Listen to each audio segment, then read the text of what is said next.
قوم لوط کا مسکن شہر سدوم اور عمورہ تھا جو بحر مردار کے ساحل پر واقع تھا، اور قریش مکہ اپنے شام کے سفر میں برابر اسی رستہ سے جاتے تھے۔ یہ علاقہ 5 اچھے بڑے شہروں پر مشتمل تھا جن کے نام سدوم، عمورہ، ادمہ، سبوبیم اور صغر تھے۔ ان کے مجموعہ کو قرآن کریم نے متفقہ اور متفقات یعنی الٹی ہوئی بستیاں کے الفاظ میں کئی جگہ بیان فرمایا ہے۔ سدوم ان شہروں کا دارالحکومت اور مرکز سمجھا جاتا تھا۔ جب حضرت لوط علیہ السلام اردن میں بحیرہ لوط کے پاس جہاں سدوم اور عمورہ کی بستیاں تھیں وہاں آ کر رہائش پذیر ہوئے تو اللہ تعالیٰ نے انہیں اہل سدوم کی ہدایت کے لیے نبی مبعوث فرمایا۔ یہاں کے باشندے فواحش اور بہت سے گناہوں میں مبتلا تھے۔ دنیا کی کوئی ایسی برائی نہیں تھی جو ان میں موجود نہ ہو۔ یہ دنیا کی سرکش، متنمر اور بد اخلاق قوم تھی۔ ان سب برائیوں کے ساتھ ساتھ یہ قوم ایک خبیث عمل کی موجد بھی تھی، وہ یہ کہ وہ اپنی نفسیاتی خواہشات پوری کرنے کے لیے عورتوں کے بجائے لڑکوں سے اختلاط رکھتے تھے۔ دنیا کی قوموں میں اس عمل کا اب تک کوئی رواج نہ تھا۔ یہی وہ بدبخت قوم تھی جس نے اس ناپاک عمل کو شروع کیا تھا، اور اس سے بھی زیادہ بے حیائی یہ تھی کہ وہ اپنی اس بدکرداری کو عیب نہیں سمجھتے تھے بلکہ خلم خلا فخر کے ساتھ اس کو کرتے رہتے تھے۔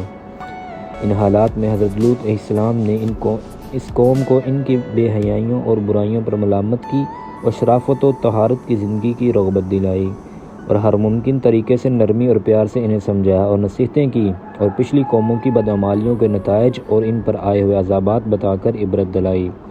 لیکن ان پر کوئی اثر نہیں ہوا، بلکہ الٹا طنز کرتے ہوئے کہنے لگے، یہ بڑے پاک باز لوگ ہیں، ان کو اپنی بستی سے نکال دو۔ اور بارہا سمجھانے کے بعد یہ کہنے لگے، ہم تو نہیں مانتے، اگر تو سچا ہے تو ہم پر اللہ کا عذاب لے آ۔ ادھر یہ ہو رہا تھا اور دوسری جانب حضرت ابراہیم السلام کے پاس اللہ کے فرشتے انسانی شکل میں آئے۔ ابراہیم علیہ السلام نے انہیں مہمان سمجھ کر ان کی تواضع کرنی چاہی، لیکن انہوں نے کھانا کھانے سے انکار کر دیا۔ یہ دیکھ کر حضرت ابراہیم علیہ السلام سمجھے کہ یہ کوئی دشمن ہے جو حسب دستور کھانے سے انکار کر رہا ہے، اور پریشان ہو گئے تو مہمانوں نے کہا، اب گھبرائیں نہیں، ہم اللہ کے فرشتے ہیں، آپ کے لیے بیٹے کی بشارت لائے ہیں اور قوم لوط کی تباہی کے لیے بھیجے گئے ہیں۔ ابراہیم علیہ السلام نے فرمایا، تم ایسی قوم کو ہلاک کرنے جا رہے ہو جس میں لوط علیہ السلام جیسا خدا کا برگزیدہ نبی موجود ہے۔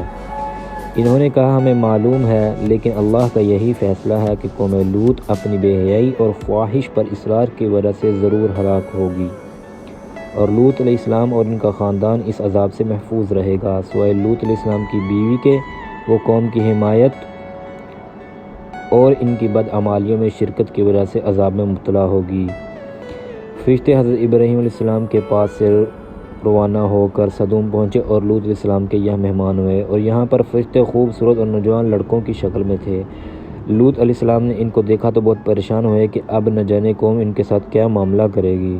ابھی وہ اس پریشانی میں مبتلا تھے کہ قوم کو خبر ہوگی، اور وہ لوط علیہ السلام کے مکان پر چڑھ گئے اور مطالبہ کرنے لگے کہ ان کو ہمارے حوالے کر دو۔ لوط علیہ السلام نے انہیں بہت سمجھایا لیکن وہ نہ مانے، تو انہوں نے سخت پریشانی میں کہا، کاش میں کسی مضبوط سہارے کی حمایت حاصل کر لیتا۔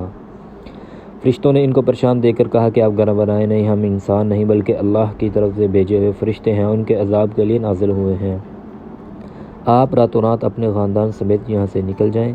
تو فرشتوں کے پیغام کے بعد لوط علیہ السلام اپنے خاندان سمیت بستی سے نکل کر سدوم سے رخصت ہو گئے، اور ان کی بیوی نے ان کی رفاقت سے انکار کر دیا اور یہیں رہ گئی۔ جب رات کا آخری پہر ہوا تو عذاب شروع ہو گیا۔ سب سے پہلے ایک سخت ہیبتناک چیخ نے ان کو تہلا بہلا کر رکھ دیا، پھر ان کی آبادی کو اوپر اٹھا کر زمین کی طرف الٹا دیا گیا، اور پھر اوپر سے پتھروں کی بارش نے ان کا نام و نشان مٹا دیا۔